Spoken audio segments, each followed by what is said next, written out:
Сәлем достар, жаз мезгілі балмұздақтың сезоны екені белгілі. Сол себепті үйде өзіміз балмұздақ жасап көрейік. Ең алдымен кілегейді миксерлеп, ванильный сахар саламыз. Содан соң сгущенканы аз-аздан қозғап отырып құямыз.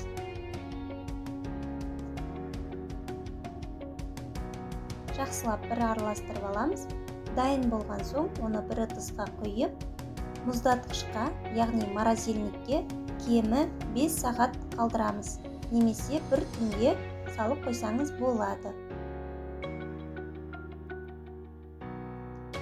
Міне біздің балмұздақ дайын, өте жылдам әрі тез дайындалады.